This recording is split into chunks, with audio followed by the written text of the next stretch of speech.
February 21st. If you join me in the Pledge of Allegiance, please. I pledge allegiance to the flag of the United States of America and to the republic for which it stands, one nation, under God, indivisible, with liberty and justice for all. Thank you.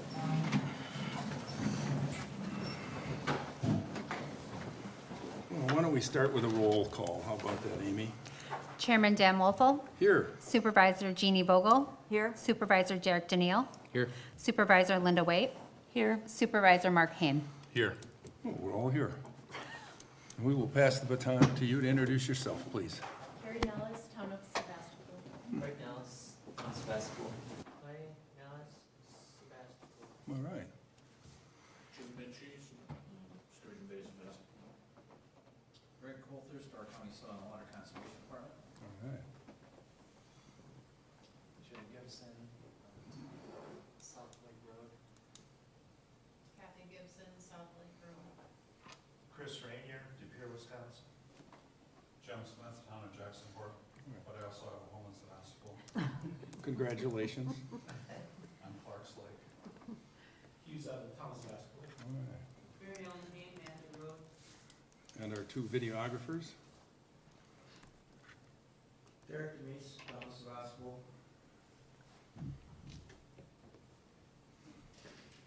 And Laddie Chapman, Sevastopol. All right, good enough. Welcome. Public participation. Anybody wishing to speak, other than the people that are here for the variance request? Anyone else?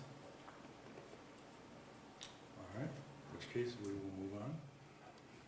Agenda has been properly noticed? The agenda has been properly noticed. All right, we would need a motion to adopt, but before you do that, I'd like to move the Gibson Trust right after Greg Colthurst, if everyone's all right with that. Yes. Okay, so motion to adopt the agenda, please. I'll make a motion to adopt the agenda with that deviation. Yes. Motion by Linda, second by? I'll second that. Second by Jeannie. All in favor signify by saying aye. Aye. Opposed? All right, on we go. First order of business is the approval of minutes from the Board of Supervisors meeting from January 17th. I'll make a motion to approve the minutes from January 17th, 2022. Motion by Jeannie, second by? I'll second. Second by Derek to approve the minutes. All those in favor signify by saying aye. Aye. Aye. Opposed? None. And Laddie, I'm getting a text from someone near and dear to me saying they can't hear anything. Yeah, I didn't have the mic thing set up right. Not anything at all? Well, that's, unless I call home, which I'm not gonna do. I'm assuming she's still not hearing anything. She'll text me if she's hearing. Okay, I just glued to that. All right. Okay. Are you talking about the TV or the YouTube? For you to, TV. Oh, okay, well, you've been having a problem with that. Okay. oh, Rick, yeah. All right. With that, we have Greg Colthurst with Soil and Water, who's going to talk to us a little bit, share all of their findings from the wonderful Dunes Lake project. And you're going to tell us where Dunes Lake is, right? You don't know where it is yet? Yeah. Those people here that may not. Mike's not on. Mike's not up. It's hard to.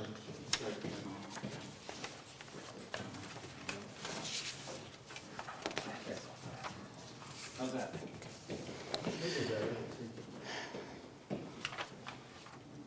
How's that? There you go. Does that work? It's working. And she's got it now at home. Okay. Good evening, and thank you for having me here. Today I'm going to talk a little bit about the Dunes Lake project, the Dunes Lake Restoration Project. It's a rather unique system that we have here in the township. It's a unique shallow marl water system, wetland system. And as we get into the presentation, this light colored areas, that's the marl. The darker areas, that's the issue. And we'll get into that as we go forward. And I just shut it off. Okay. So another picture of Dunes Lake.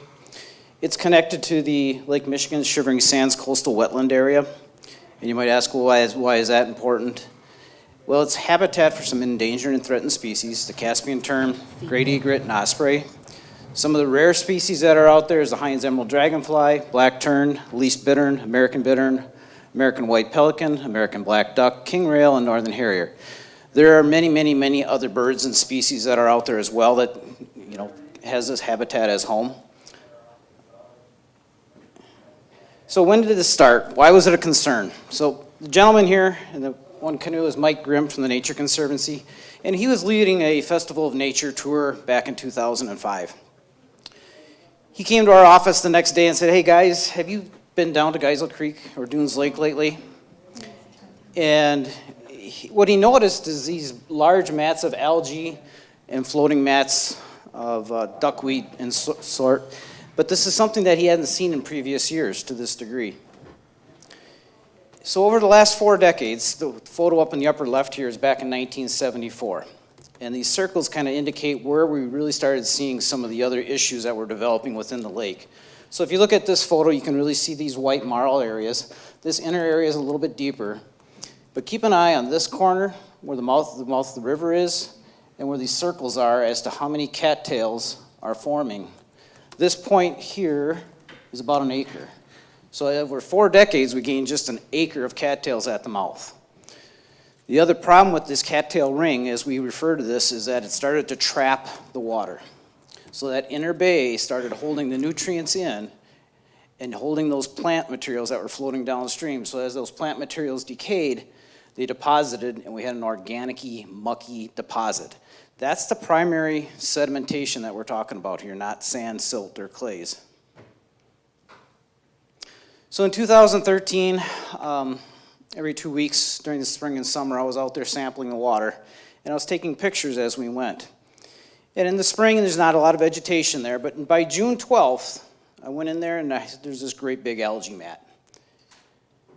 Went back a couple weeks later, or a week later, on June 20th, the algae was gone, but the lily pads started taking over. So what's happening is that the algae is a very short-lived plant species, and as that decays, those nutrients are now available for other plant species, namely the lily pads and cattails. And every one of these pictures was taken from about this location in the center of the lake looking northwesterly. So we had a couple of studies since 2005, primarily in 2008 to 12. The study on the right was more of a sediments in 3 of the creeks in the county. The study on the left was a more comprehensive study, and we studied the watershed, the surface watershed, the groundwater watershed, where the farms were located, the farm fields, and we tested not only surface waters at some of the different roads, but we also sampled many springs. I think there was 4 or 5 springs that we sampled, and we also had many deep wells out there as well, to get an idea of kind of where those nutrients were coming from and what's the root cause, and then once we find that root cause, how do we come up with a solution. So what just popped up there is kind of and I'm going to have to move a little bit here for this part. So as far as phosphorus goes, the non-point sources were from surface water discharge, but the big what happened there, was that a lot of the phosphorus was coming from groundwater sources. And what that means is we're getting phosphorus coming through the farm fields, through leaching. We might be getting it through sanitary systems, private on-site systems.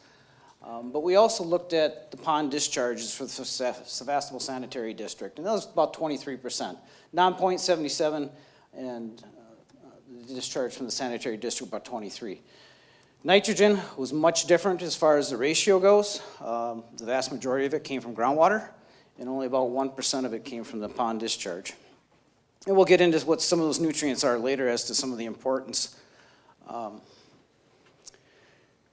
We also decided to take several sediment core samples in preparation of, basically, if we're going to dredge the material out of there, a really breaker is if it's contaminated sediment. So if it's contaminated sediment, the price is going to be very expensive because you're going to have to landfill the materials. And here we tested for a lot of nutrients again, phosphorus, potassium, calcium, on and on and on. But the key point here is that in the top foot of the sediments, we had about 71 pounds of phosphorus per acre. And that equated to about 46% of the total. So if you look at the top 2 feet, that was 82% of the phosphorus. So that was kind of our target for dredging when it came down to bang for your buck. We knew it was going to be very expensive. We could not afford to do all 3 feet, and we ended up settling on the top 2 feet about. So sources of nutrients, the non-point or agricultural sources, those are usually the highest source just because of land mass. And again, that was about 77% of the phosphorus. And I'm going to keep saying phosphorus mainly because that's one of the key ingredients for algae growth and plant growth. The point sources, we only have one. That's the Sevastopol Sanitary District. When they discharge their sanitary ponds, it goes into Geisel Creek and then eventually into Dunes Lake. Private on-site septic systems, that's for the private landowners, whether you have a holding tank or a mound system or in-ground system or at grade. And then when we look at the phosphorus loading for each of these, and we talked about it a little bit here earlier, so agricultural and non-point is about 77% of it, and at that time when we did the study, that totaled about 359 pounds of phosphorus per year going into Dunes Lake. Point sources, again, was about 23% or 108 pounds per year. And when we talk about the algae and what it can do and produce, we talked about it a little bit already, but 1 pound of phosphorus can produce 300 to 500 pounds of algae. So we do the math, so the average of 400, a total of 467 pounds of phosphorus per year, and that can equate to 93.4 tons annually, every year. So, what does that look like? It probably looks a lot like that over 20 acres on that water body. Some of you have been back there, some of you have seen some of the vegetation, but if you get back there in June when that first bloom happens, it's pretty amazing. That stuff, the picture really doesn't do it justice because a lot of that stuff is floating about 6 inches in height. But within a week, it's gone. A couple weeks later, you have this jungle, and if anybody's ever tried to paddle through that, it's nearly impossible. So what's happening is this phosphorus is being recycled and cycled through different types of plants. It's decaying and going back down into the sediment column.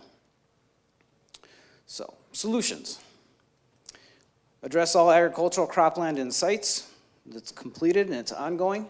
We had a couple of grants to address some of the farm issues out here with some best management practices. We've also have every acre of cropland in nutrient management, which is a way of balancing nutrients being applied for the crops, as well as manure.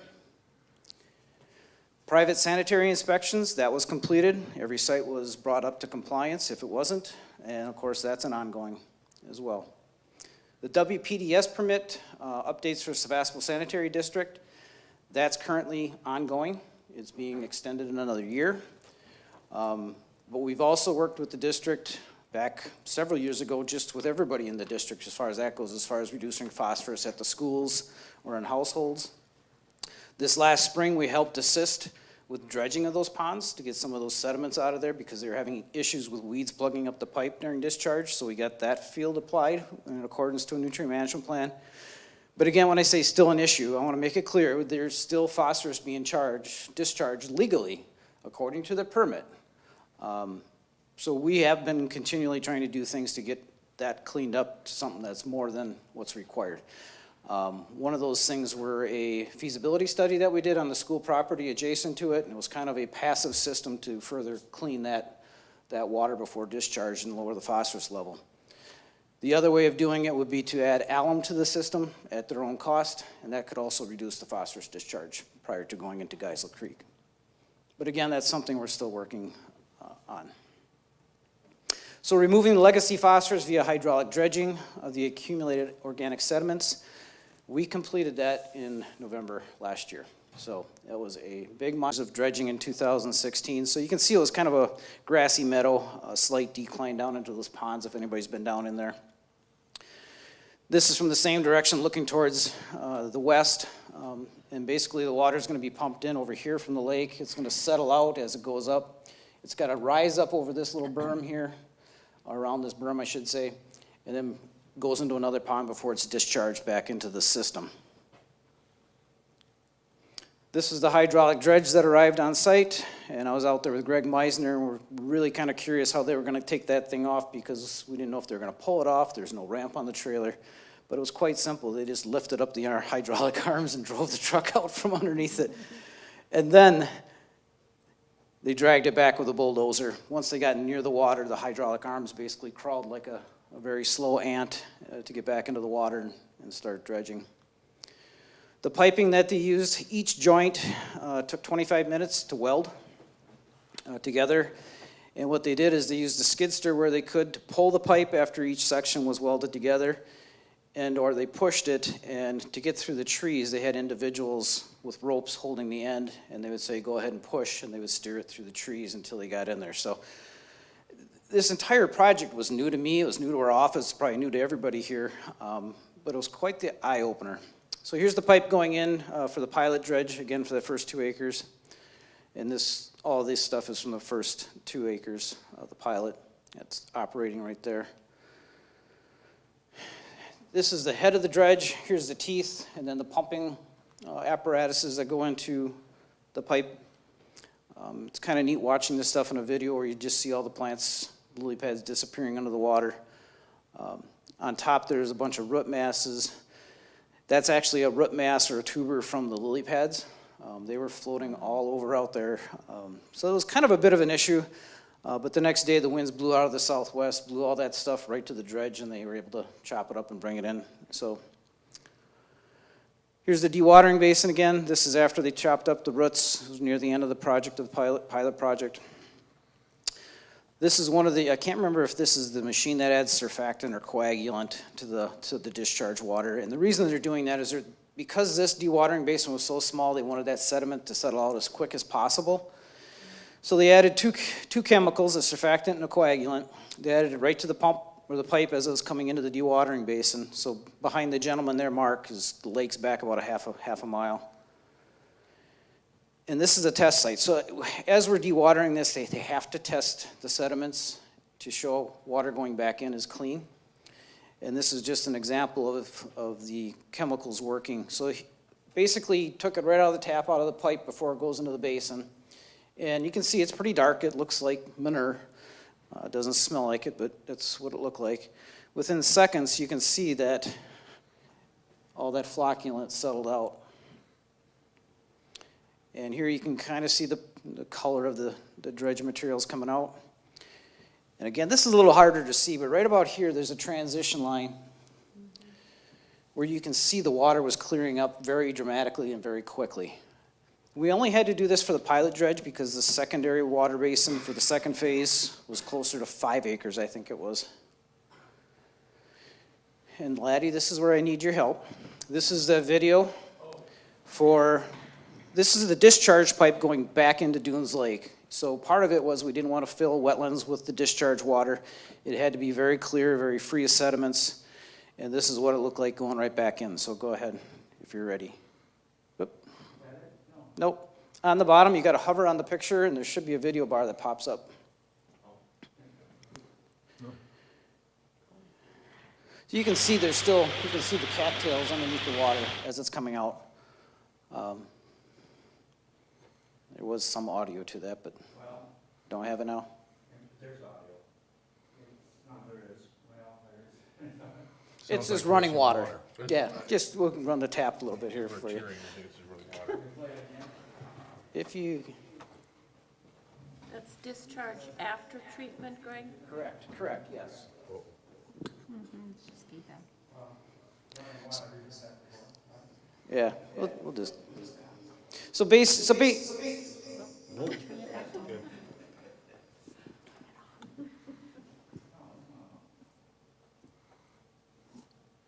ready? No. No, we'll skip the video. All right, so again, yes, it was after it was treated, after it went through the pond. Settling and all. Yep, so again, because that whole project is surrounded by wetlands, the easiest way to do is to bring the project water back into the project site. So if there was any sediments going into there, we could just keep recycling it through and minimizing that amount to adjacent wetlands. A big part of this project was the public parking lot, which you folks were a big part of. It's on town property.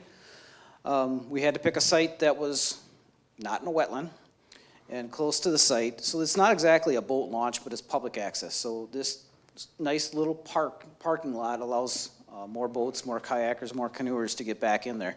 It's not a grandiose parking lot to exploit the resource, but it's something there for people to park their car on, not on the side of the road. So again, big part of the project. This is one of the tours that I led back there.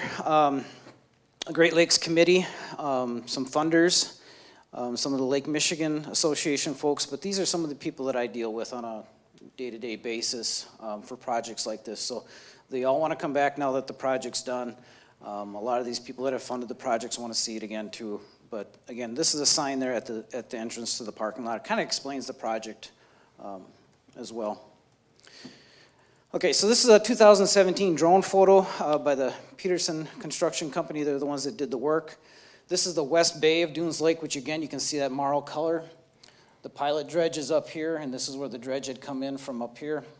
The dewatering basin is up here, the first one. The second one will be here in the near future. This browner area, those are some of the invasive species treatments that we've done out there. And again, this peninsula here is that 1 acre peninsula of cattails that has formed out there. Just a close-up picture, a little bit better close-up picture of that. And again, you can see, the other lakes don't have this floating algae and this vegetation issue. And again, that's because that cattail ring is holding a lot of those nutrients into that inner basin. So phase 2, we wanted to complete the hydraulic dredging, which was all 18 acres. The first phase of the project was about $374,000 for 2 acres. Half of that was mobilization, so we figured right off the bat we want to finish this project in a second phase because we can't keep nickel and diming ourselves with mobilization. Not exactly nickel and dimes, but so we're looking at about 3,000 cubic feet per acre is what we're trying to remove with those 2 feet. And by removing 2 feet, that basically sets the clock back a couple hundred years, back to the 1800s. And we know that from some of the studies that we did when they started aging some of the sediments. And we wanted to restore the connectivity through the cattails. In previous years, we've seen a lot of northern pike that get all the way up north of 57, and they spawn up there. The problem is by the time the young of the year come down, they have a tough time getting through those cattails. So during the spring, high water, the breeding pairs can get up and get back down once they laid their eggs and fertilized them. But the young of the year take time to get back down, and a lot of times they get trapped in that inner basin. So the connectivity was a big part of the project. That was the very last part of the dredge that we did. And I'll show pictures of that. Again, the second phase was about $1.2 million just for the dredging. One of the issues that we had with trying to get this project done in a timely manner is that the permit only allowed us to dredge during certain times of the year. So August 15th, basically till freeze up, was the only time you could physically do that. And that was again to protect the nesting birds and fish, spawning fish that is important in that area. So we started the second phase in 2020 in October. We went up until December. I think we got about 14 acres, 12 to 14 acres done in 2020. And then we finished this year at the end of November, I think just prior to the beginning of deer season. So this is at the end of Plur Road again, but it's to the west side. The dewatering basin was largely scattered woods, some rock piles. At one time it was a farm field. And we dug and excavated to about 10 feet in some areas, so that's a coworker that you can see there standing with his hands up. He's not 6 feet tall, but he's not 3 feet either. So it's about 10 feet, the basin. With his arms up, it probably is 6 feet. So after 2020, the dredgings are in here. This is a photo in the spring of 21. The materials are starting to dry out. You can see that the shells that were in the lake were starting to show up, and that's where the main current was for the discharge. By the middle of the summer, that bottom right photo, we had vegetation about yay high. Some of that was even woody vegetation. So anyways, you got to the far end of the basin, we had cattails, and then the very far end was a wet pond, basically. And then again, we had our discharge pipe coming out there. This is the active dredge in 2020 during November. The fish passage that we're going to excavate is right about in this area. This is that plastic pipe going back to the dewatering basin.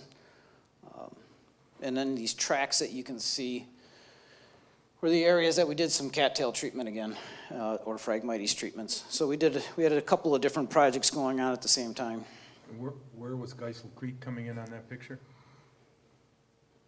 The right button here. Geisel Creek is coming in. Is it upper right there? It's going to be back around this corner here. There's a little bit of a bay there. So this is facing almost towards Lake Michigan, Okay. southeasterly. Okay, a couple of aerial photos here. The first one on the top left is from the July 16, before we started our dredge in October, the pilot dredge. The pilot dredge will be taking place right here. Here's Geisel Creek, the West Basin, and some of these other basins, and then it goes out through Shivering Sands eventually. Different angle again. This is the pilot, Geisel Creek. In 2021, the spring of 21, just last year, we had another aerial flight flown. They were able to dredge most of this area here, and you can still see a light coloring here that they had that to do and this to do yet. The fish passage will be right about here. The bottom right, you can see the fish passage with the ice cover. By the time we got the drone up, everything was froze over, but we're hoping for some better pictures this year.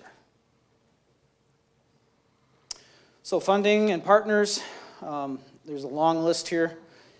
And U.S. Fish and Wildlife Service, Coastal Management, Fund for Lake Michigan, Great Lakes Protection, Doorland Preserve, Property Owners, Ducks Unlimited, Raybrook Foundation, Town of Sevastopol, of course, the Nature Conservancy, Wisconsin Department of Natural Resources, Partners for Fish and Wildlife, Sustain Our Great Lakes, Glidden Drive Association.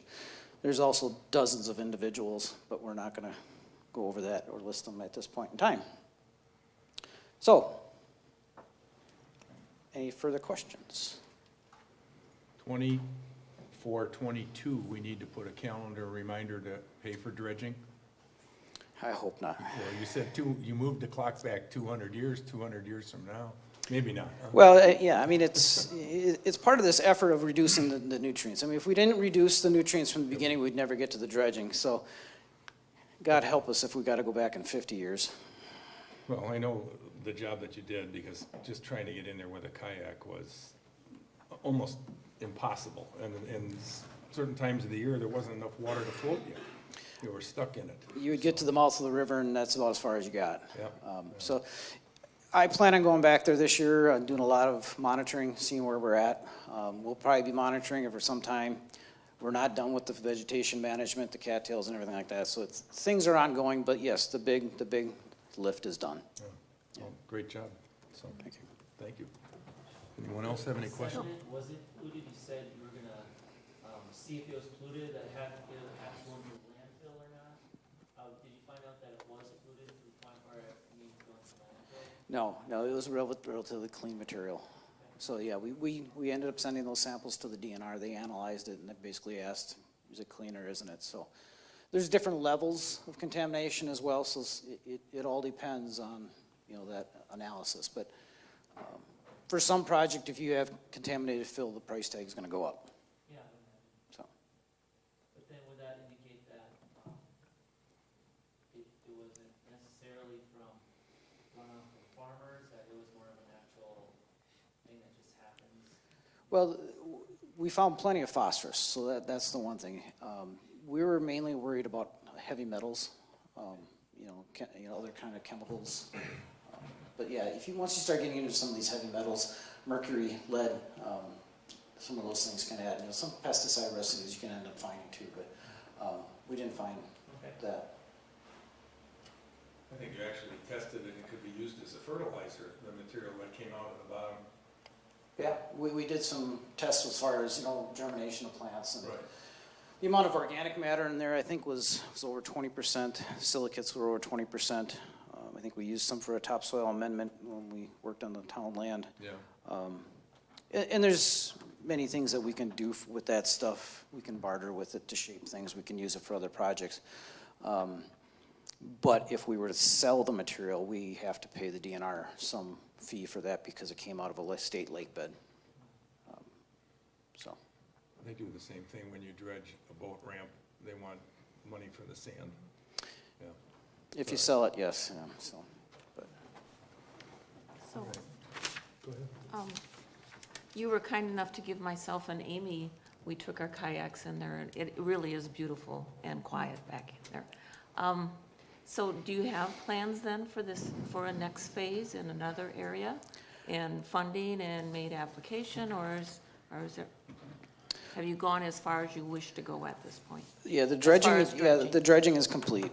So you don't have another area in mind? No, the outer basins are shallow water basins as well, but they don't clog up with the weeds like the inner basin did. Because we were able to paddle around in those outer basins once we got to them. But the acre of cattails at the mouth, we had a really tough time dredging that because of the root system. The fish passage area, we were able to treat in previous years with a herbicide, the cattails, so that we could dredge through it easier. That 1 acre at the mouth, the contractors feared for their life because they kept sinking into that mat. So what's happening is there's a floating mat of cattail roots out there that just doesn't have much underneath it. When they went in there with their amphibious vehicle to spray, they couldn't go. So we couldn't spray at all, and we couldn't dredge at all. We had it as a line item for the contractor to do, but cost went through the roof, and we just weren't able to do it. So we did the open water, some of the edges, and then we hit our limit for how many cubic yards we could dredge from our permit. But we do want to go back and water quality monitor, and we do want to go back and do some more cattail management. So cattails, algae, and lily pads thrive on phosphorus, or phosphorus and nitrogen? Phosphorus is the key component. Nitrogen is Okay. the other part, the lesser component. You need both of them for it to cook, but when you have the phosphorus, you're cooking with gas.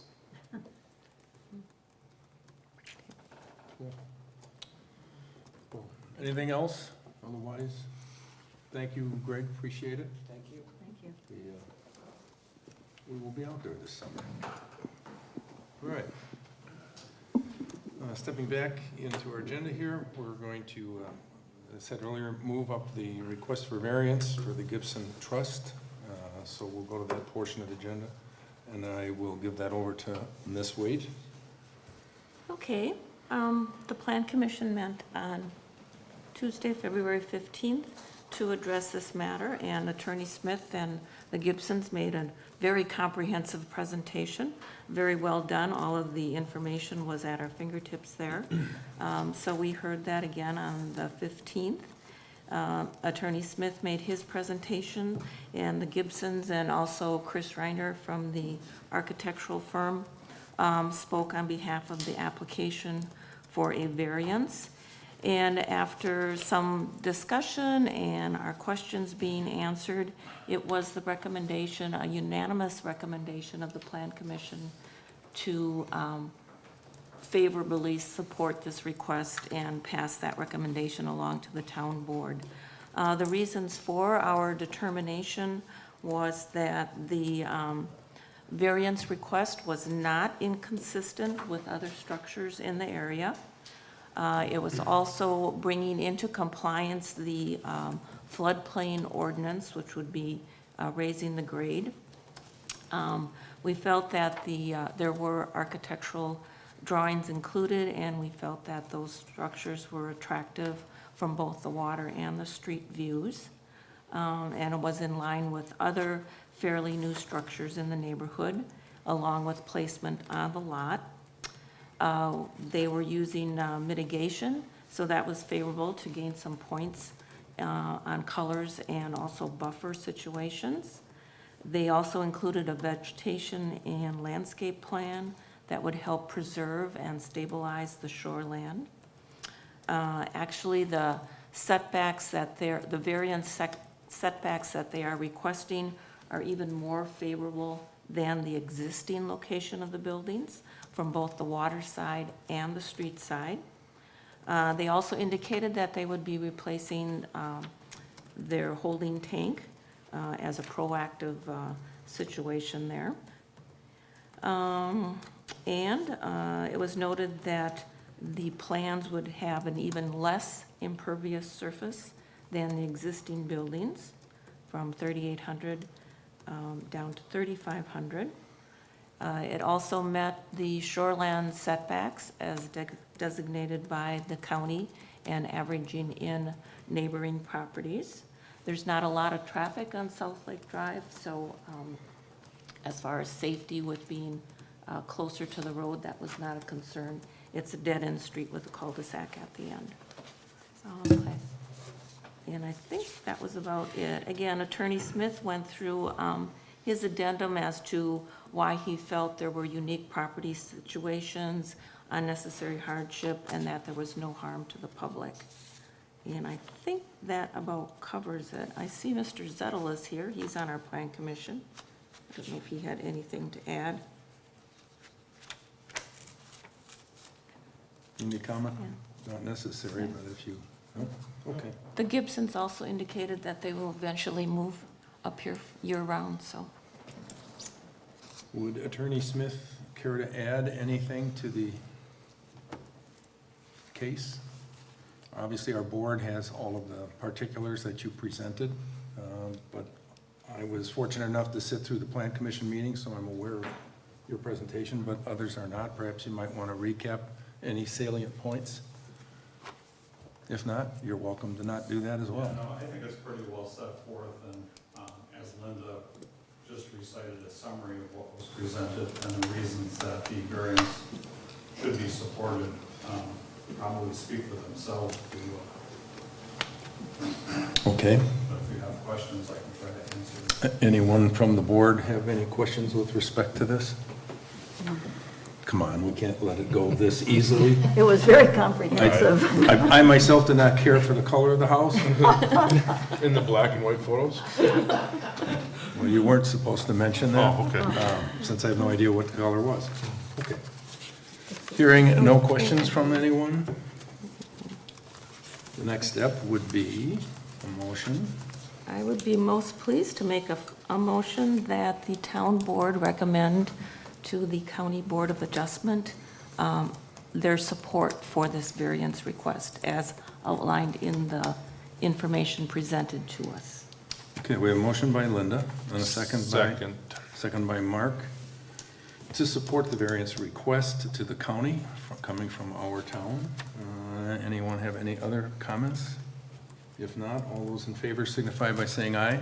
Aye. Opposed? Opposed again? Okay, I guess it's going to go. And then as far as addressing the three questions, is it consistent with our comprehensive plan? Can we use what the Plan Commission came up with? I would. Which is pretty much what I You decided. covered basically everything but the color of the building. Yeah, it's So- definitely consistent with our comprehensive plan being a residential neighborhood, so. No problem. Thank you and good luck. Good luck. Still have the county to overcome. Thank you very much. You're welcome. Very much. All right, slipping back into our pending business. The first item here we have is a broadband update. And for that, I will ask Jeannie to cover her committee and kind of what's happening in that regard. Thank you, Mr. Chairman. On January 28th, the Communications and Technology Committee met to explore the possible actions we need to take to bring reliable, high-speed internet to the Sevastopol community. Invited speaker Kurt Kiefer of Bailey's Harbor Broadband Committee shared information about the process Bailey's Harbor has and is taking, including a survey. A Q&A session followed. Kurt stated the response by the Bailey's Harbor community to the survey was excellent. Reflecting on the Bailey's Harbor community response, our committee decided to use the same survey.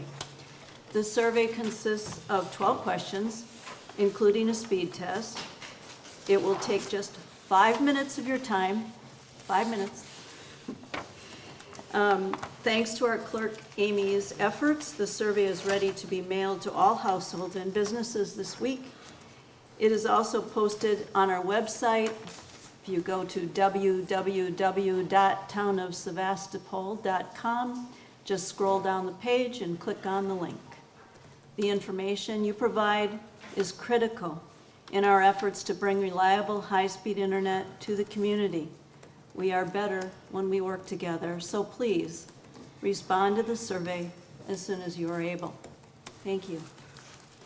Okay, Jeannie, any questions from the board with respect to where we're tracking with this? There will be some more information in the meeting to come. Yeah. I want to know how many of these are full-time residents and these are summer residents and the grids that are being, because it doesn't cover my house at all. And I have some of the worst Wi-Fi in You're now addressing You're ahead the of- next, you're you're ahead ahead of of the the game. game. This was just a report It on. just goes to show you read ahead, right? Yeah, Yeah, that's all right. No, we'll cover that in a That's couple of gonna be minutes. Oh, gotcha. yeah. So, under new business. Anything relative to the survey or anything along And those that is lines? up, the survey's up now? Yes, Survey's up, on the site. and we're gonna, When was that launched? The survey went up probably on, what, maybe a week and a half ago? Yeah, Because I went on there and it said that it's not taking any more surveys at the time, and there was like 7 of them, and they had everybody's address that did it. I could not get on after the packet came out. There was an issue this weekend, and Kurt, I had heard back from a resident who wanted to take it, and we resolved the issue. Kurt, it was somehow placed in the quote-unquote trash on Google, and so we obviously pulled it back out, so people can continue to take the survey. Yeah, because whatever day you put the packet in there, I tried to take it and said it was complete, and there's only 7 people that could take it or whatever, Yep. so it was already filled up. and we also decided, actually Dan thought it was a good idea to mail it so that we don't miss anyone. And of course, some people, because they don't have a decent internet connection, their only choice is to fill it out and either put it in the mail or drop it at the town office. So the cover letter indicates how they can do that, the process. There's also a QR code, it's part of the letter, so you'll be able to, if somebody has a smartphone and wants to scan it, they'll go right to the survey, so. So obviously you can't do a speed test if you don't have good Right. Wi-Fi. Right, it's really slow. Really? yeah, You don't need to do the test, you know, it's Well, I think really you'll slow. catch on if they have bad internet, if they mail their yeah. if survey they- back. Yeah, there's a couple things, you know, a couple glitches there, but you'll have an idea, so, okay. Slow internet. Is that what you're gonna say, Linda? You No, have a I slow was, internet? you included the broadband coordinator Oh, yeah, I thought, application yes, I and thought outline. that, Did we need, we don't need to do anything with that, right? No. That was just for information. Yeah. yes. The question came up is what were the roles of the broadband coordinator? So I got the job description and I included that so you had some idea of what their roles and responsibilities are. I think they were interviewing for that person this week, or was it last week? Anyway, so that was just basic information for your benefit. So, okay, and I want to move on to the Old Highway Road update.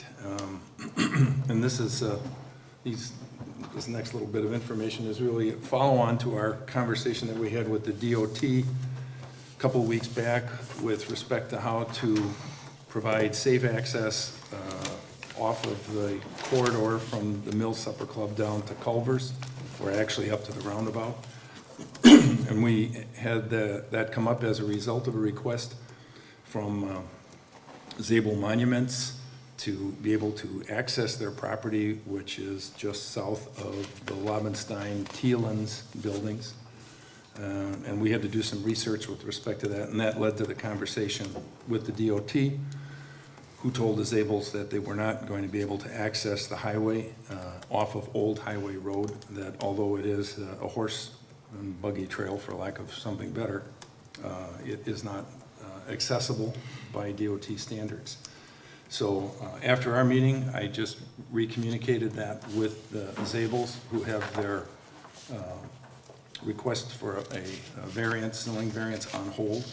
I also talked to Steve Lobenstein because he owns the adjoining property and wanted him to understand what that conversation was, also anticipating that Zabels would be contacting him to see about potential access through or around Steve's property.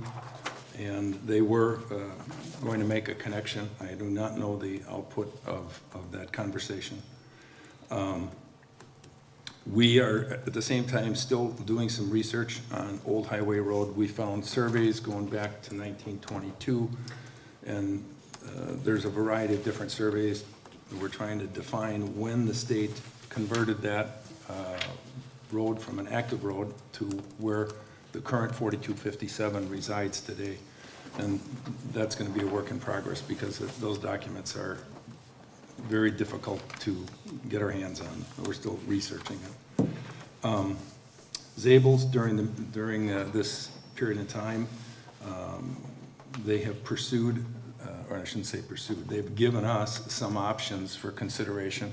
And basically those options, and we'll talk more about it on those maps, are essentially what we discussed with the DOT, which is extending Forest Road, finding a way to access their property, perhaps around or as part of Steve Lobenstein's existing property. And they have provided some maps there, and we should talk a little bit further about them. Part of the process on their map is an extension of Forest Road to the west. There are some federal dollars available for developing roads, not for property acquisition, but there are for development, and we can look at possibly trying to access some of those dollars depending on what solution we think we can afford and what makes sense. The property that is owned by the developer could also be purchased by us. They could be donated by them. It could be a shared cost. I mean, there's a variety of approaches we can take, and the key is we're going to have to engage with the owners of those properties and understand what their interest level is and what they want to accomplish. The map that you did see from Zabel's, it was interesting. If you caught the section of Forest Road that exists today, they've relocated it around the Hummel property. I didn't quite get that, which I thought was an interesting thing. Steve Lobenstein, in a conversation with him, indicated that when we put the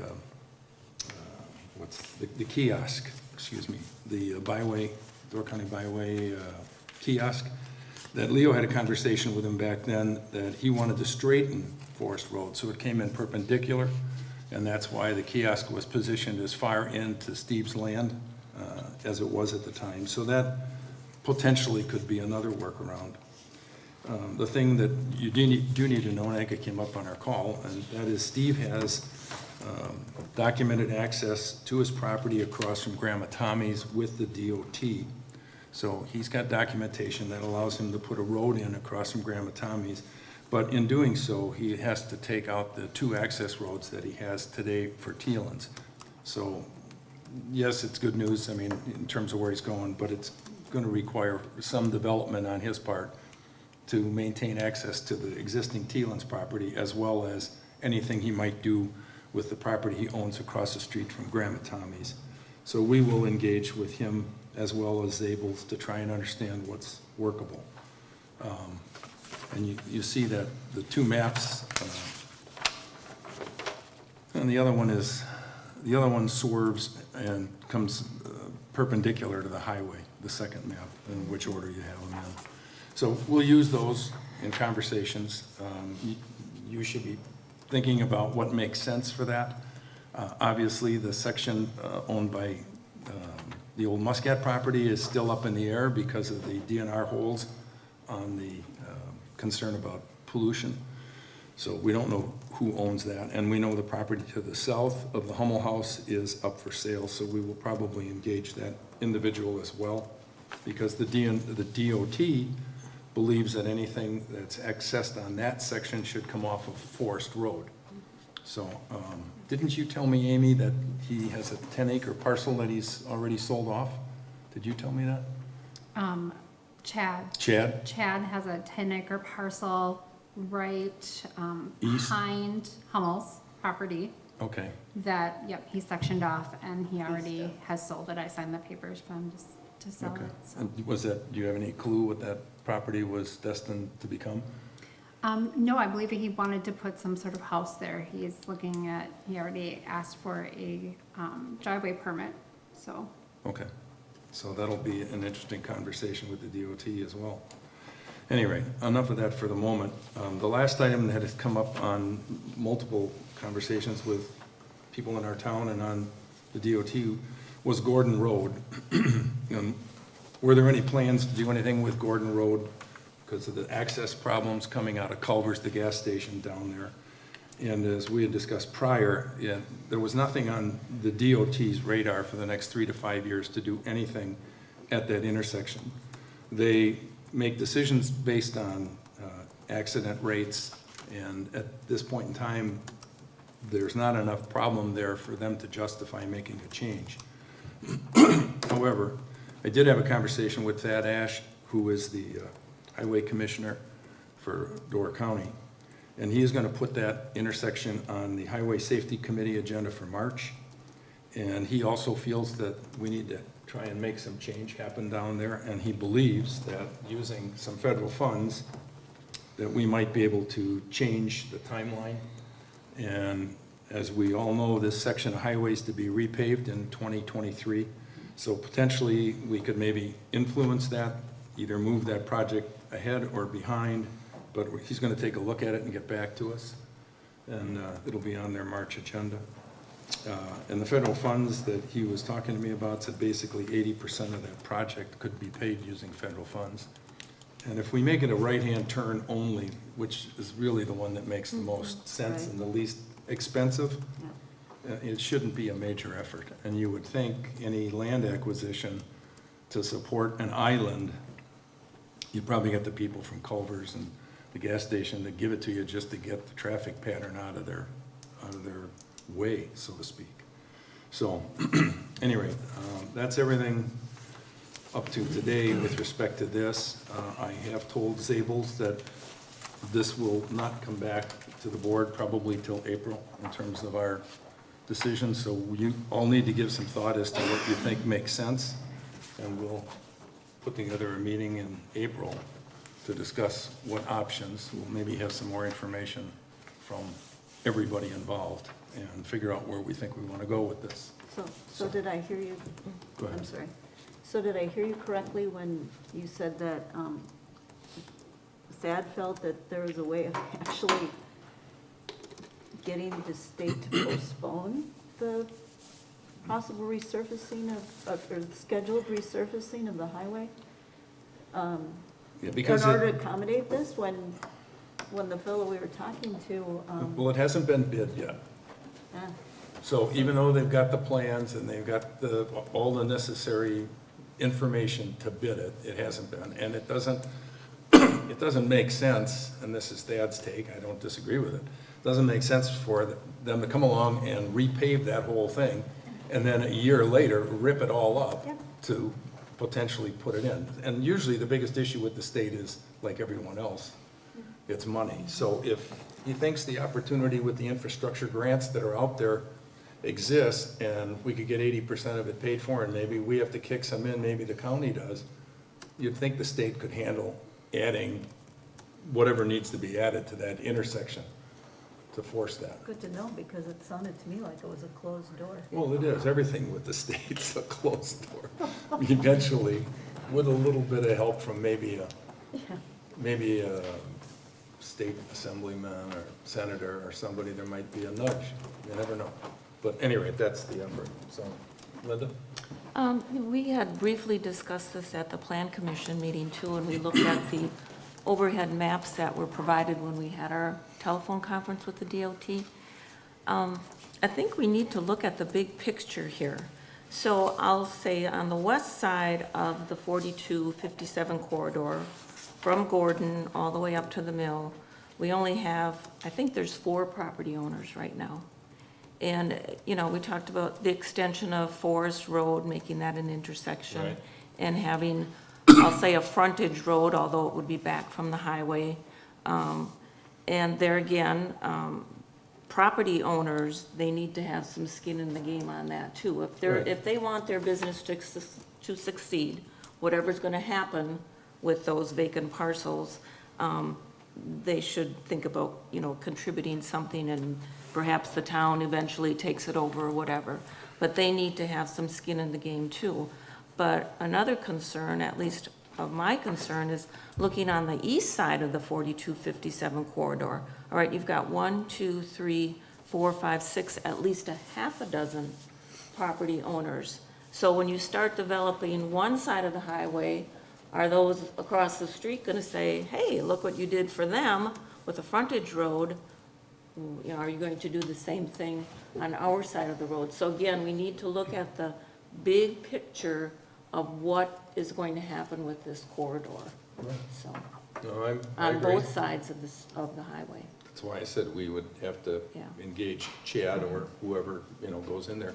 And, I neglected to mention, and I'm sure you've all seen it there too, in the one Zabel drawing, it's old highway to a frontage road that runs all the way yeah. up to C&W. Yeah. Now, that would be pretty ambitious, but I mean, it's conceivable, depends on, who's going where. And obviously, The east side has access points already, that's one thing we got going for us. They already have driveways going into most of those properties, so yeah, I mean, it alleviates a little bit. but we need to have the conversation with them, because obviously this parcel, this 10-acre parcel that was just spun off, if the DOT held fast to no access off the highway and it coming off of Forest, that access now has to be a few hundred feet further down, and then, Well, that's behind the house, right? That's to the east, so that's already on Forest Road. It's on Forest. It's on Forest. The 10 acres on Yeah. Forest. but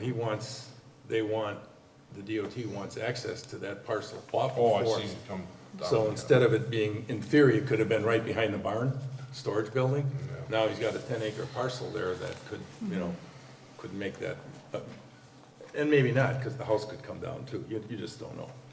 But we will have a conversation with him with respect to that, so. Anyone else? Others?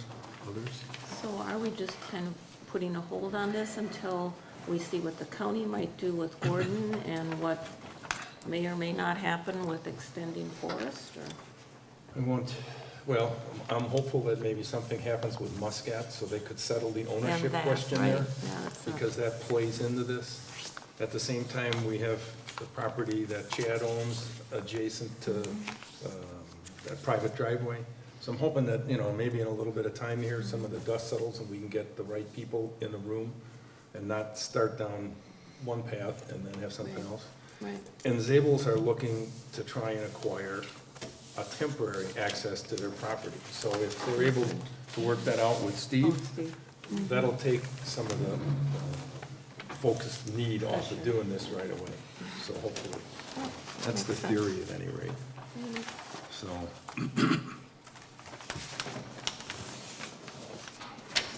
Okay. Charter, internet expansion and funding. This is a half conversation too. but-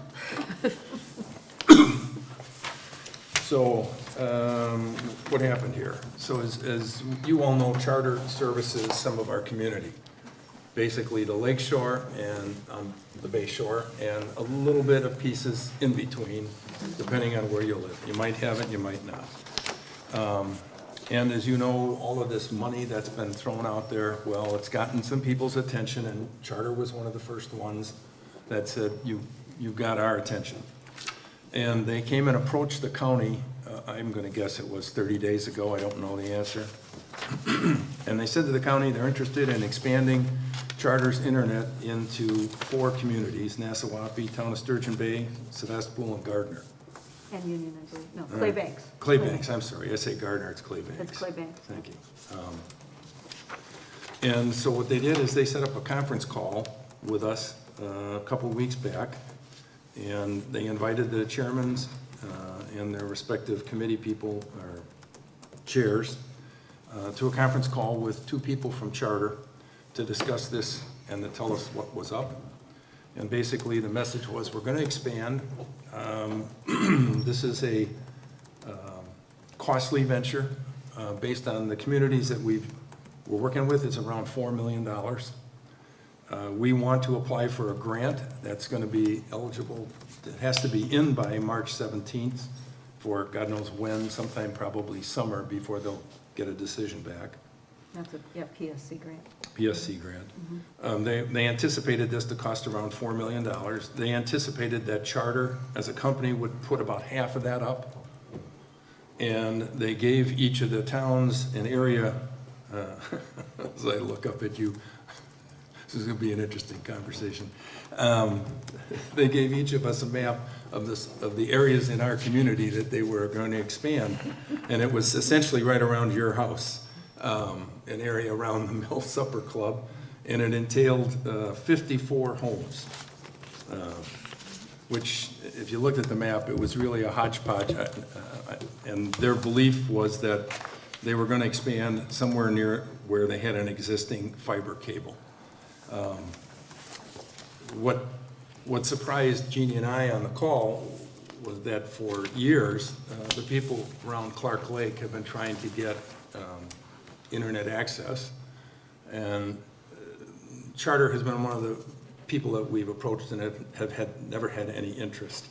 And last year, we went through with Door County Broadband. 2020. 2020, and in applying for a grant and a partnership with them to provide service around the Clark Lake area, also in the Valmy area.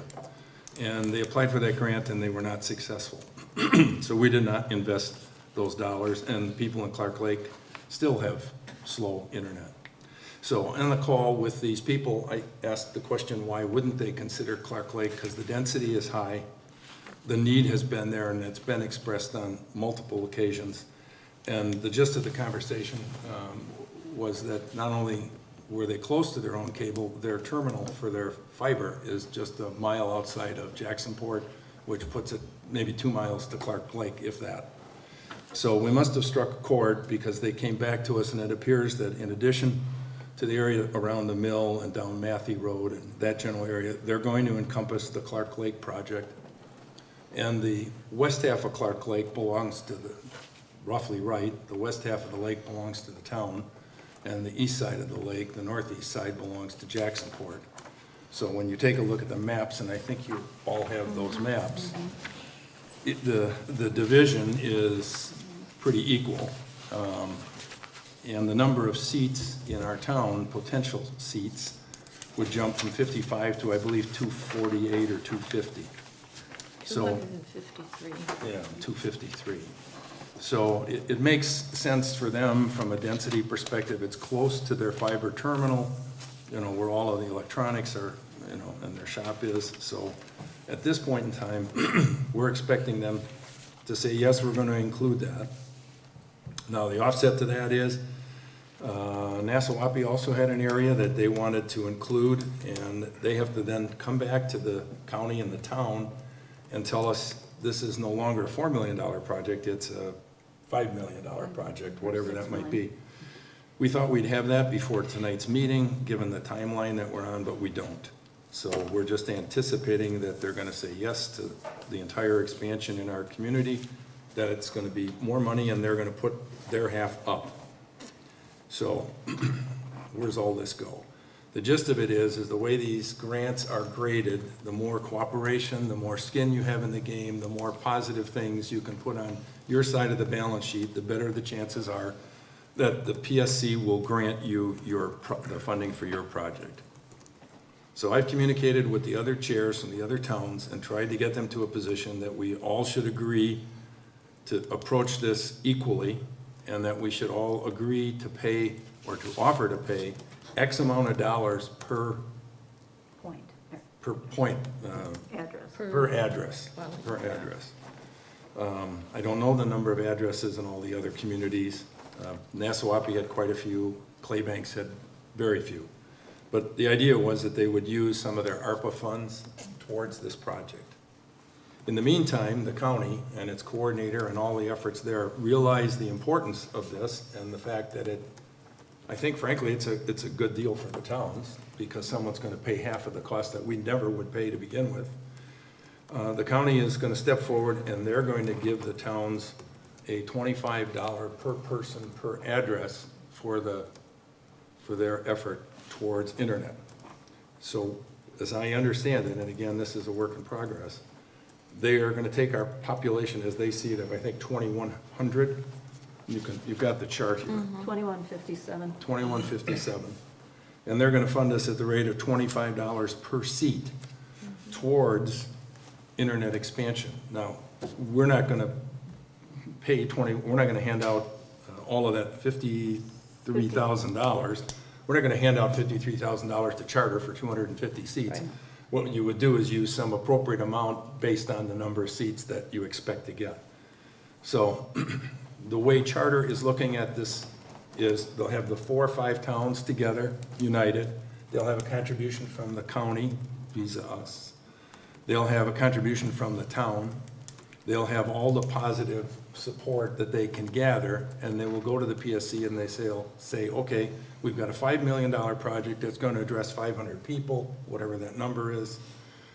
We're putting up $2.5 million of charters money, and the towns and the counties are putting up another X. And hopefully that X amount takes them to 55% or 60%, whatever that number is. I don't know what that number is. I don't know, we have a call with the other town chairmen tomorrow afternoon to try and get some agreement on what that amount is, but we're also waiting for Charter to tell us how many seats. And all this has to happen by the 17th of March. You mean how many points or addresses? How many addresses, Yeah. seats, you know. So. They call them points, and the charter calls them points, but. No. So it's an interesting scenario. I mean, the map of Clark Lake, basically, if they do this and they do the portion around the mill, the eastern half of our town would have very good coverage for high-speed internet. Now, the western side, obviously, we have some on the Bay Shore, and there's a lot of areas for opportunity. Bay Shore's got, you guys have Charter there, don't you? It covers all Only of Bay to- Shore. Only to a certain point, I Up to think. Birmingham, Yeah, from the south up to Birmingham. Yeah. it doesn't do. And there's a strip, I think, on Cherry Road that has some. There's around, Gun Road, I mean, there's different around spots. Cherry Hills condominium, that area is covered by charter. It's here, up Bluff Drive a little bit, it's Yeah. like here So and it- there. it, And there's nothing solid that tells us exactly where it is right now. No, and if you look at the map for what's called Project A, and you can see in that map, you've got the Mill Supper Club, it goes down Grandma Tommy's, it's, you know, it's a little bit of everything. They've got 54 seats in that Well, now, particular. they increased it to 87, No, then I didn't see that one. Yeah, It's- it's Oh, it's not- on this, oh, yeah, sorry. from 50, Yep, yeah, to Okay. 87. They expanded it down to the line between the town of Sturgeon Bay and town of Sevastopol. okay, And then up to the 57, too. you're right. I got So- so many maps at home. Yeah, I get it. And they're saying 159 on, oh, they got town of Claybanks. They've got Yes. 159 in Sevastopol on the west side of the lake, Yeah. and 35, Another 7 in Jacksonport. You know, if you're Yeah. talking about Clark Lake, It's 87, 159, and 7. yep.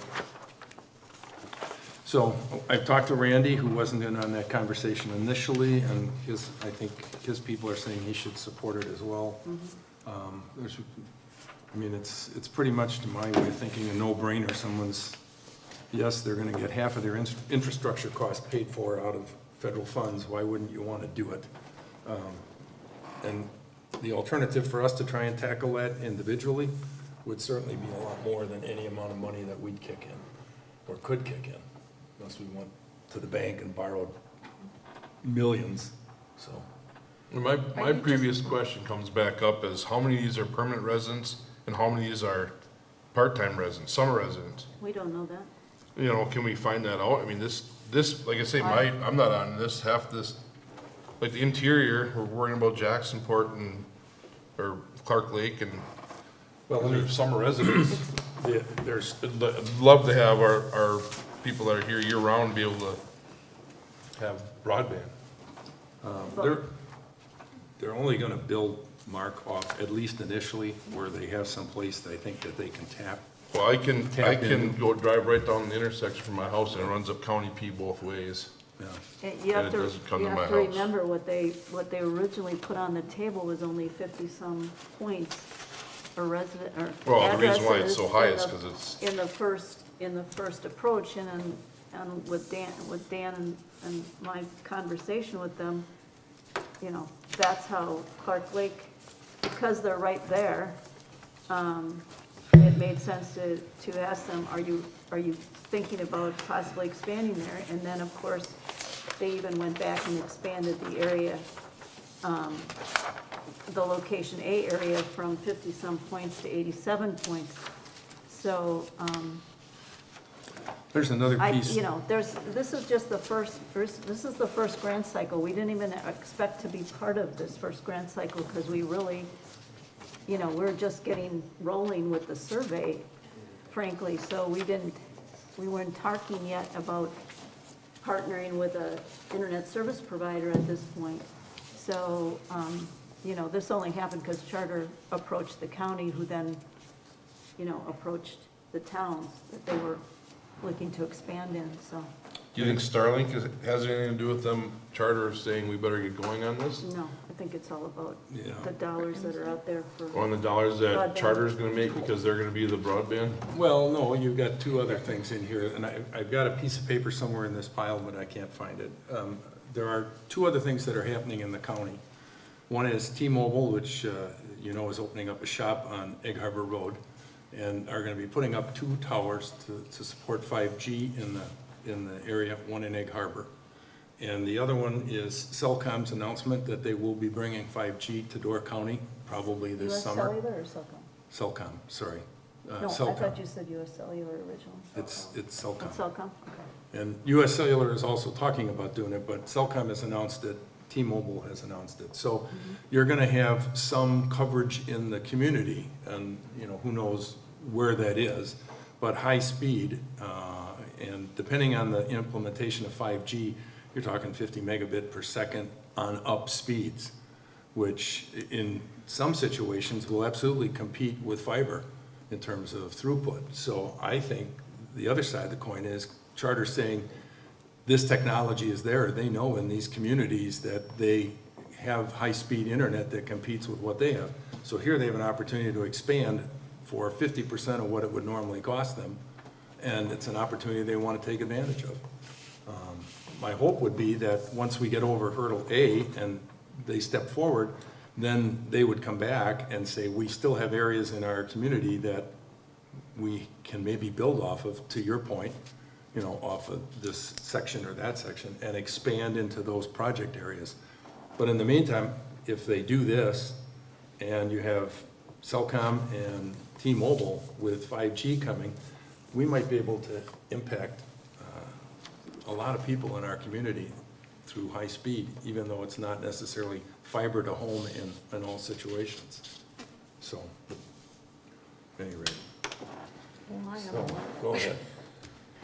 Are you looking, or is Charter Spectrum looking for a letter of support from the Yes. town with no financial commitment at this point? Or No, are they I'm su- looking for a financial commitment? We're looking for a financial commitment and a letter of support. Their How? suggestion. We that- haven't seen any numbers. What's- Well, we're hoping there'll be numbers tomorrow at Right. the virtual meeting with Charter. Well, I would not feel comfortable saying, yeah, we're going to support you when I don't even know what the number is. Their Well, we are- suggestion and the surprise that we had was that they were talking about towns using ARPA funds, not, their ARPA funds. They didn't say how much of the ARPA funds they were looking for. That's why it was hard to believe that they were willing to pay half of the cost of this and just look to the towns for some money, collaboration type money, that could be used out of the ARPA funds. So, I mean, if you Well- took a look at the county's contribution, Yeah, that's a fair and equitable thing. Right, Yeah. $25 So a seat. I So- could see the town, So if we did $25 a seat, we're talking $8,000. oh, well, if that's what your commitment is gonna be, Well, I don't know. $25 That's times what I- 253, I wish I could that's tell you. nominal in my book, but I'm not willing to commit to something that, Well, what do like you I think? said, could be $2 million. No. And how do No. how do you get equitable? I think it's So, equitable. okay, so I'll say roughly 2,100 dwellings in the town of Sevastopol. How many does Charter serve already? Laddie, do you know? Or Jim? I don't think, We don't- 400 something. Okay, so we can knock off 400. So we take 1,800 dwellings, all right? divided by how much is the town willing to spend per dwelling? Well, $1,000 per dwelling? let me, if you remember if you remember the study that was done in Yep. Finley.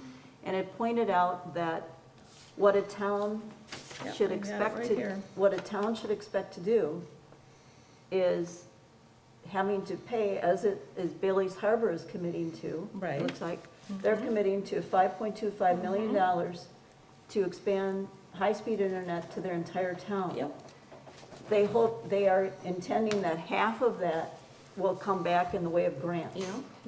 The rest will be part of the tax roll. I mean, it'll go on the taxes of everyone to pay, because that's borrowed money. Yep, I okay? understand that. So the way I look at this is, we're not having to borrow any money to serve 200 and some residents in our town. But we don't have an amount. What are we giving this 253? Well, here, What is the town contributing? that We is don't the know that question. yet. We don't have the answer. It's not So gonna we be, should vote yes, but I don't know what I'm No, Yeah, giving. Dan, we're I not, don't think we're Dan not asked voting for on that. anything. I thought we had a deadline of March 17th. Well, we do, but let's bring it down to a small world, okay? Yes, please do. We have an opportunity to have somebody pick up most of the cost associated with expanding internet in an area that needs to be done. A year and a half ago, or whenever we did Door County Broadband, we agreed to support them to the tune of $75,000. We didn't spend it. We still have Right. that money in the That bank. was a good thing, yeah. And I'm not gonna spend $75,000 for 250 seats. And the reason being is this: the belief from the other communities is they're gonna use ARPA funds. The only two communities that have any real ARPA funds are us and Nassauwappee. I don't wanna get in a bidding war with buying access to the internet by putting more ARPA dollars down than Nassauwappee, or Nassauwappee putting more than Claybanks or the rest.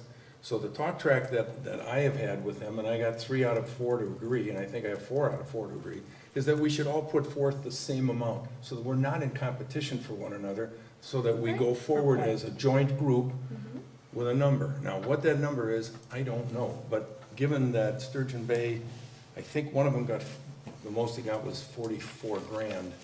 I'm not talking county dollars, but ARPA dollars. So they're not gonna wanna dole all of theirs out either. So I'm gonna guess that tomorrow afternoon, when we're on this call, they're gonna all come up with a number.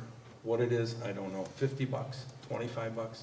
It's not gonna be millions, it's not gonna be hundreds of thousands, it's gonna be thousands. So hopefully we'll get a number that we'll agree upon, and then I'll reconnoiter with you and say it's $63 a person and it's X amount of money if we wanna move forward with the rest of the group. No, is this not money coming from our budget? This is money that's set aside from something else, or? Well, it's money that we have, the leftover money that we had from the Door County Broadband, and we also have ARPA dollars. And there'll be money as well coming from You the know, county. so if I don't get this, somebody else doesn't get it, and they're paying taxes on this money for other people to get the you know what I'm saying? Like, am I footing the bill for someone else to get better broadband in our Well, town? You you can know. foot the bill either way. You can either spend the 75,000, we're not gonna spend it all, but spend some of the 75 that we already decided to spend Budgeted. last year that we didn't spend. Mhm.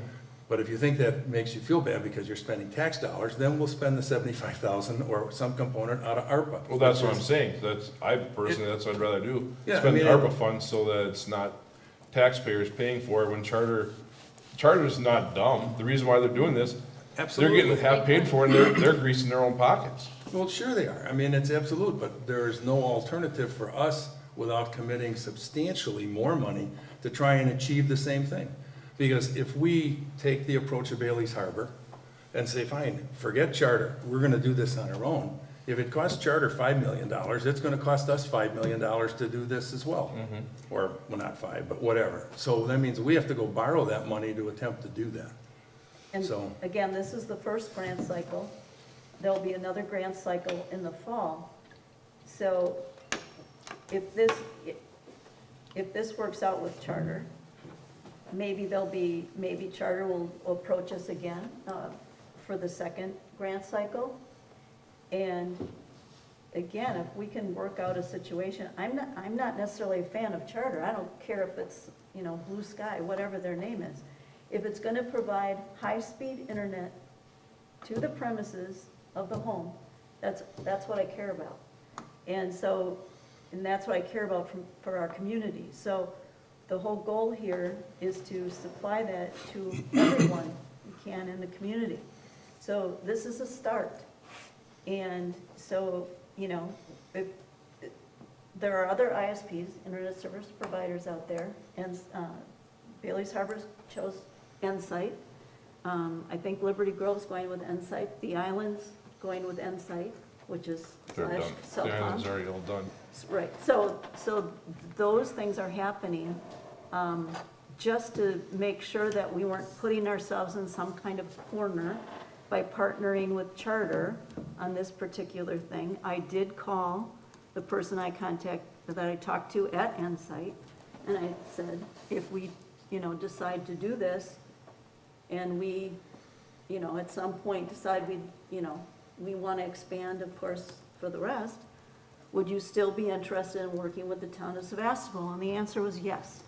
And that's what I wanted to make sure, so that we're not closing ourselves in on something or just, you know, narrowing our scope. So, that's what I did, so. Well, I mean, what was the number, Linda, 253? 253. All right. Oh, that's our number? Yeah.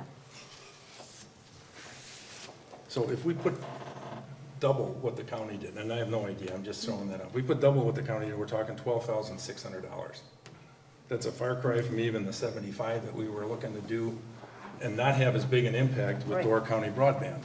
So if somebody said to me tomorrow on the call that we're all gonna put $50 in a seat, I would come back to you and say, hey, why wouldn't we for $12,000? And we wouldn't have had the speeds with Right. Door County Broadband either. This is I have- fiber yeah. to the premises. Okay, I'm just I have no saying, problem with that amount, but Yeah. I was thinking that if this whole project is gonna cost $5 million, okay, so probably $4 million in the town of Sevastopol, and Charter is putting in half, and they're hoping for a grant for the majority of the other 50%, yeah, okay, and that's fine. yeah. But just whether we go with Charter or Insight or Door County Broadband, we have to treat all of those providers equally. So if we give $50 per household to Charter, are we giving $50 per household to Insight too, when they Again- come to do the rest of the town? Now, again, I think you have to look at what the study showed and what is that Bailey's Harbor is doing, Linda, and you have to say, the expectation from the engineering study is that the town assumes the cost with the idea that they're gonna get grants of about 50%. So there may be some dollars that we might have to agree to at some point down the road that we are gonna have to borrow in order to accomplish the goal. The entire town, right? Right, so But using her example, if it was $50, we're talking $107,000 for everybody, for a share for everybody in town. That's nothing. Right. I'm not signing up for millions of I dollars. expect that it's going to cost us much more than that. Oh, I do yeah. too, but I'm just saying, based on the number, I don't have a problem with that either. So, that's why this looks appealing, because we can use some ARPA funds. They're paying, you know, the ISP is paying 50%. Right. That's, I was under the impression that Charter was gonna be expecting much, much more from the town than $50 per dwelling. If the And grants maybe don't, I'm if the wrong. grants don't go through, are they gonna continue with it, or if the first grant's like, you know what I mean, then if you don't get one of the grants, then. I have been able to Seems- get an answer from AT&T after 3 attempts since the grant request that we supported last year. They haven't even come back and said anything. If they don't, they don't. I mean, I don't know. I mean, my take on it, I have no idea what the number is, but knowing what dollars are out there from the other towns in ARPA funds, and knowing they don't have money sitting there from any other source, they're gonna be hard pressed to say they wanna spend more than the ARPA dollars they have. And so they're gonna try, and what Charter's looking for is a commitment from the towns. So if they get, $100 grand worth of money from the towns or whatever and the county, that's still gotta look better than nothing. Dan, I mean, you know, Derek's got don't a know. question or comment. Yeah. Hey, just, when it comes to charter, did they give you like a timetable when they wanted it completed on this? Well, Project? March 17th is the No, I deadline. mean, for the deadline, but No. once they get the money and stuff like that, when did they say that they were gonna have the expansion done, or what their? They've obviously done the engineering because they know what their costs are Right. in terms of up, and they were prepared with the maps and everything, so they must know, and all of this is gonna be hung on a pole. Right. They're not gonna be digging, so, you know, but no, they haven't given us anything. Yeah, because, I mean, if we do the fiber to the home thing with the other project, I mean, Right. that's what the anticipated completion date isn't until 2026. I mean, again, keep in mind that this is a PSC, this is a Right. Wisconsin Public Service Commission grant for 100, or for March 17th, for 100 million. Right. The state of Wisconsin is getting $850 million for broadband expansion from the feds. So there will be more I grant guess what, opportunities. right, I guess what I'm getting at is if charter is willing to fork out that much money with a solution to be completed at a They all quicker have time than what we're anticipating for the, you know, fiber to the home, I mean, I think that is kind of a no-brainer, and assisting with some money to get it done. That's what I'm saying. Well, the study also indicated that this is years in the making. Right, Okay, so no matter what ISP provider you might Right. go with, it's still probably take years to actually get it done. So let me suggest this, because otherwise I will call a special meeting Thursday or Friday. I mean, I don't know what else to do. Do you want to authorize that up to some dollar amount, we'll go ahead? And if not, we'll call a meeting, so like 20 grand, 25 grand, 10 grand, I don't care, pick a number, Not to It may exceed. not to exceed. Yep. And if that number falls inside, I will say, go ahead, and we'll send a letter and we'll do our thing. And if it's different from that, then we'll get together and decide whether we want to make that next investment, whatever it is. I won't be around this week. I won't be around either, so. Well, it's a Thursday or Friday, I'm not gonna be. Oh, you mean the rest of this week? Yeah, I'm leaving Okay. Wednesday, we'll be back till Friday late. But, so what's your take on that? 20. 20? $20? 20,000. 20 bucks sounds good. Well, $20, $20 per household. 20, Okay, 25,000. Total 20,000, total of 20,000. Not to exceed 20,000. Okay, so 20,000 divided by 253.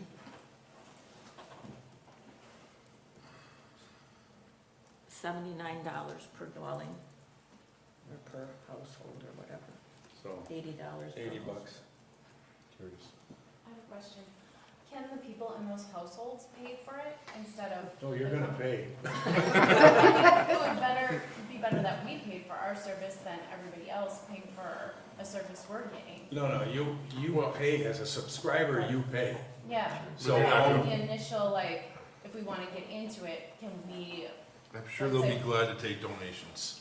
no, but I'm saying, just for like taxes, everybody has, why don't the people who use it pay for it? Just like the garbage pickup, I mean, we don't have that here, but other towns that we were Have in, that. we all had to pay for everybody else's garbage, no matter how they used I was it. hoping to do that here for my garbage.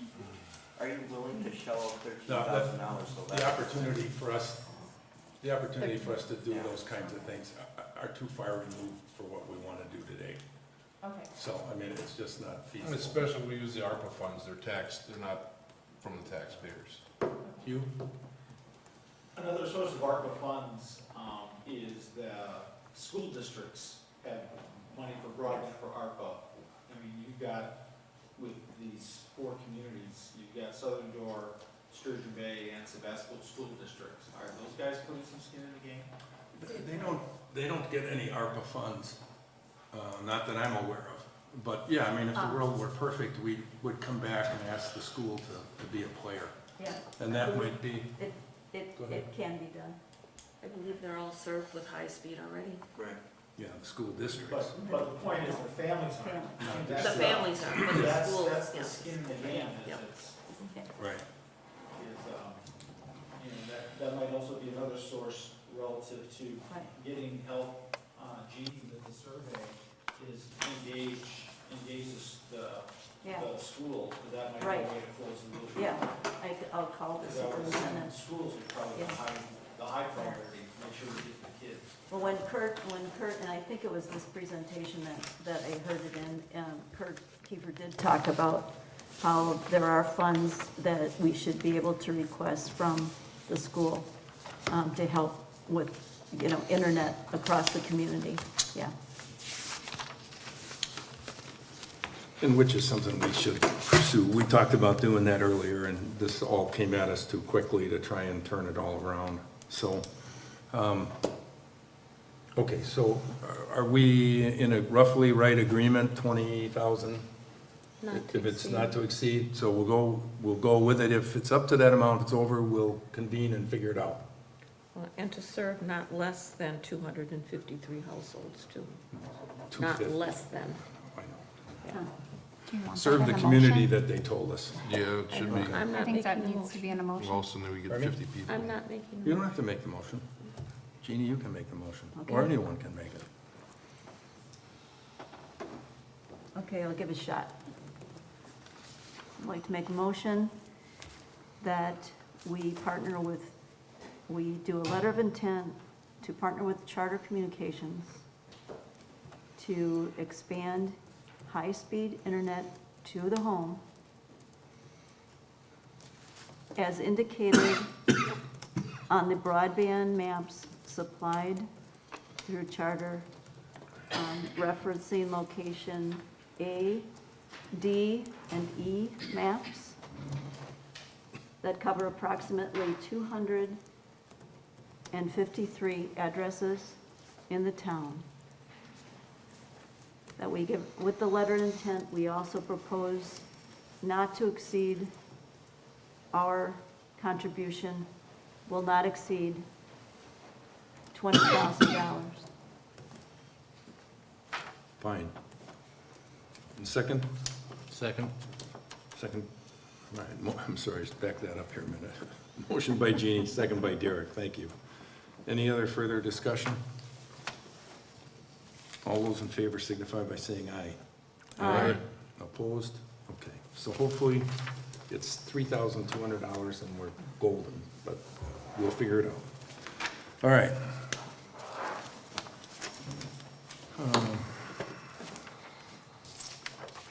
Let's go back here. Oh, all right, authorization for payment for March bills. Standard operating procedure for the month. To pay our bills while the board does not have a meeting, a motion would be in order. I will make a motion to pay bills for the month of March 2022 in lieu of a board meeting during that month. All right, motion by Linda, second by, Go ahead, Jeannie. I'll second that. second by Jeannie, to authorize payment of our vouchers, bills, and claims for the month of March. All those in favor signify by saying aye.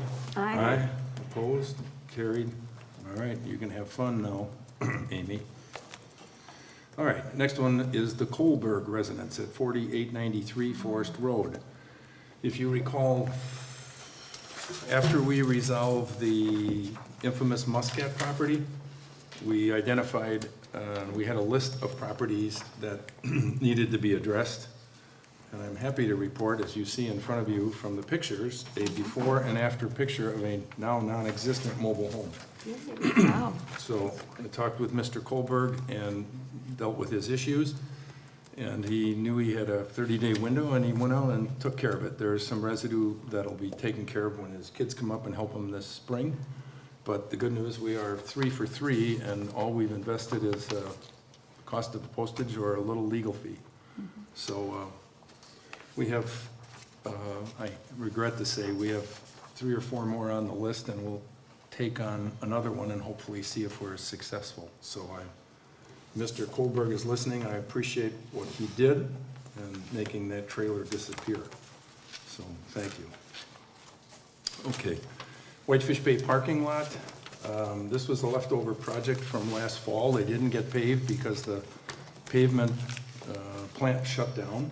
And in the interim, as you would expect, the DNR and the county got involved in where we could pave and not pave, et cetera, et cetera. And we had to go in and request for a permit to pave the area between the existing boat ramp and where the parking lot pavement will stop, which is what's known as the ordinary, below the ordinary high water mark. So I applied for that permit, and the permit was granted. I gave the job to the county, who will do the concrete work. I'd gotten some bids. The county's bid was $10,000 below the next closest one, and they will do that in the spring. So that's just an FYI in there. So everything below the ordinary high water mark will be concrete, everything above will be blacktop. So, okay. And the county, is the county going to take care of, like, you're required to submit photos and a log, a copy of, make sure that the posting is there, and we must do it, may not occur between these certain Yeah, that's the, fish things. The county's gonna take care of all of that. we'll work with the county, either me or they, yeah. The unfortunate part about that permit is they consider this a launch, and it's not in the water. So, you know, the idea of not disturbing the fish should not apply, so, Okay. but, you know, we know how that works, so, any rate, okay. That brings us down to, what do we have here? The financial reports for the month. Ordinance and resolutions. And we don't have any ordinances and resolutions. But we do have financial reports. So you've got your account balances, your budget versus actual for the month of January, and you have your transaction reports for the entire month. And I think you all had an opportunity to look at this. So what we would do is need a motion to accept. But wait a minute, I'm ahead of myself. The treasurer has undoubtedly a comment. The February settlement checks have been sent out. We've received 70% of our tax levy receipts from the January and February settlements. We ended 2021 under our snow budget by $20,000. The audit took place earlier this month, and the spring election is Tuesday, April 5th. 20,000 under our snow? Nice. Hopefully they don't catch up with us this evening. Okay, thank you, Amy. You're welcome. Motion to accept the financial reports and put them on file, please. So moved. Motion by Linda, second by? Second. Second by Mark. All those in favor signify by saying aye. Aye. Opposed, motion carried, thank you. All right.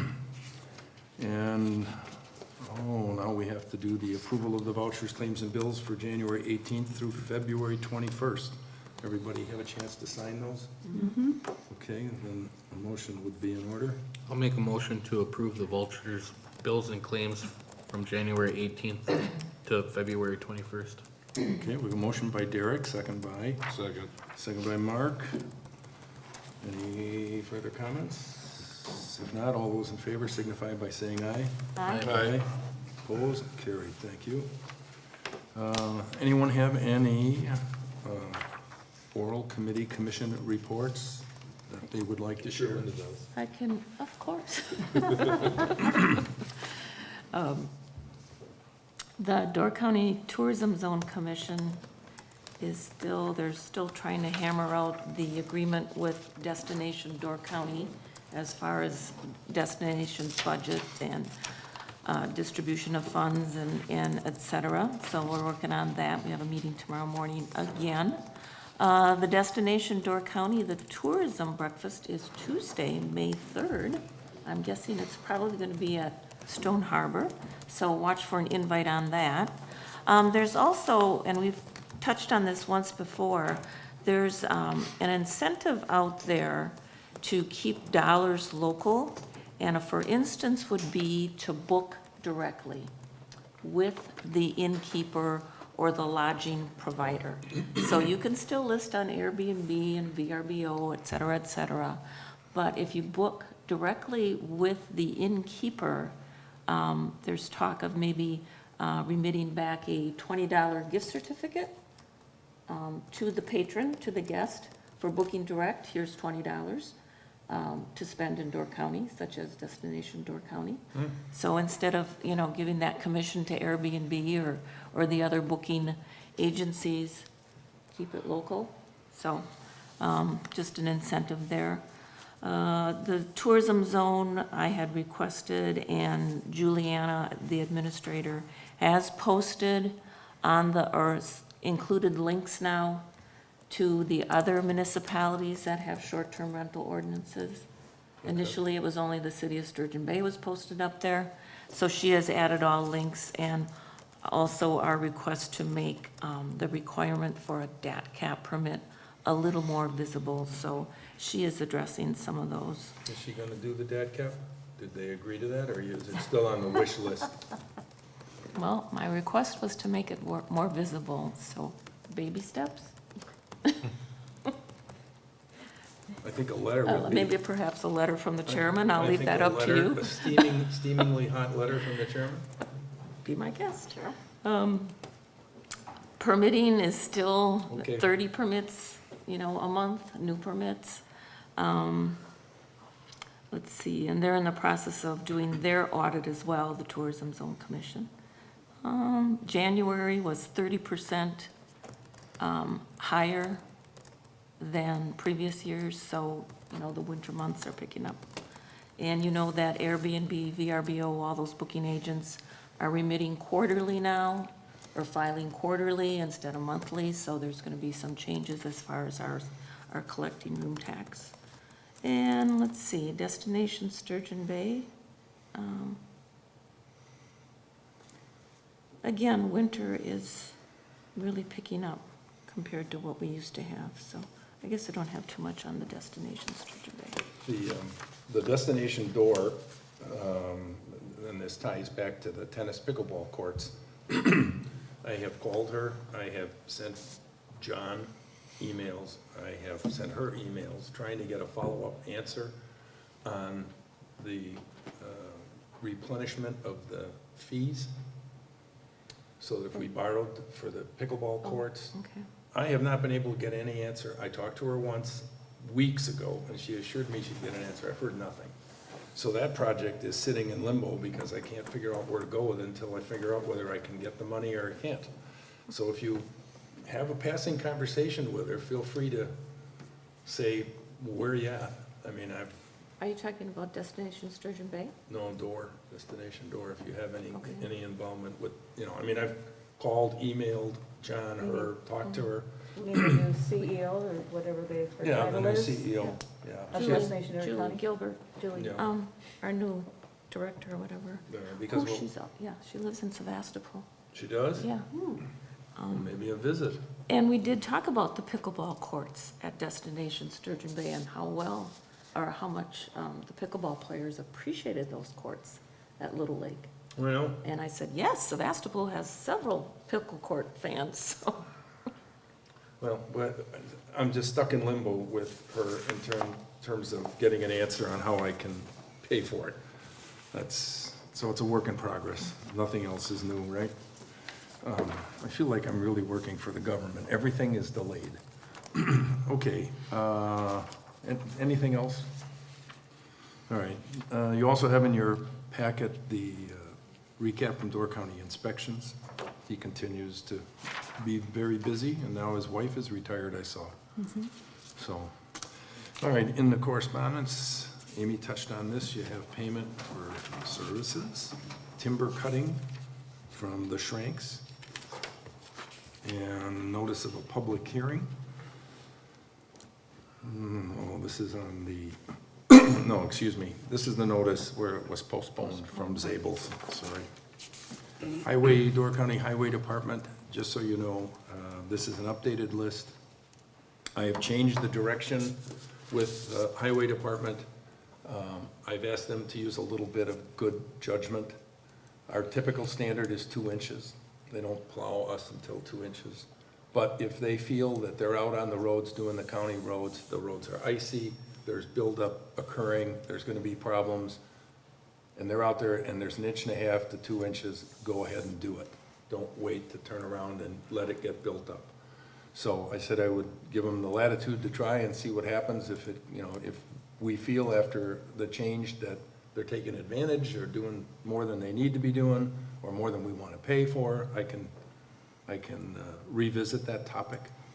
I also took about a dozen roads in the town and went to salt instead of just sand, because some of the roads do not get any sun to speak of, and the ice buildup is terrible, and the county knows this too, because we get constant calls to go out and take care of roads that are problems.